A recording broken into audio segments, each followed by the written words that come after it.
Good evening, chairs and education committee. I want to first introduce myself. My name is Scott Sugarman. I'm currently the Director of Educational Initiatives at Our Piece of the Pie, which is a nonprofit in Hartford working with at-risk youth.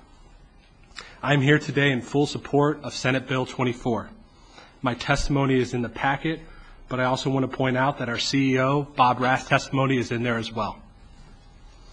I want to get into my history in education.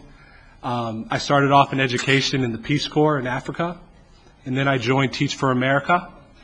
After Teach for America, I was accepted into New Leaders for New Schools, which is a principal training program which is specifically mentioned in the bill.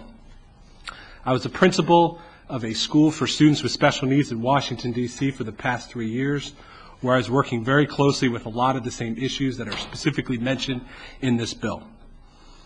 I want to say to you all that no child that I've come across in my years wants to be dumb.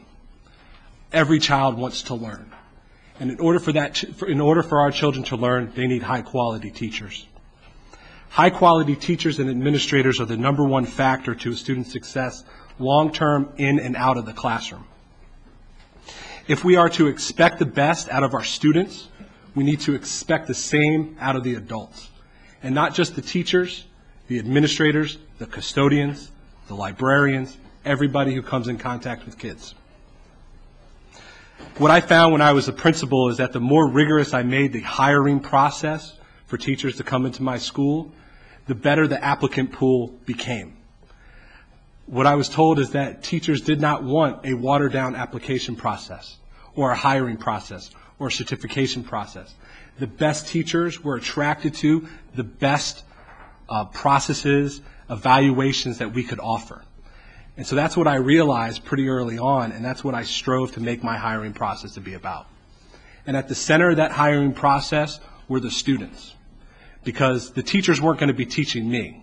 They were going to be teaching the students.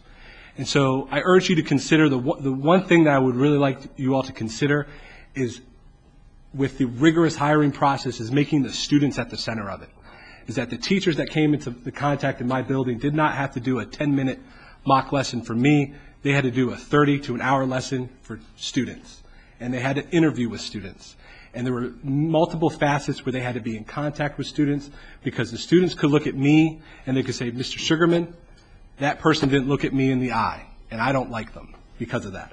And they pick up on those simple issues. The other thing that I heard throughout this testimony, throughout the day, was around charter schools, and I'll close with this point.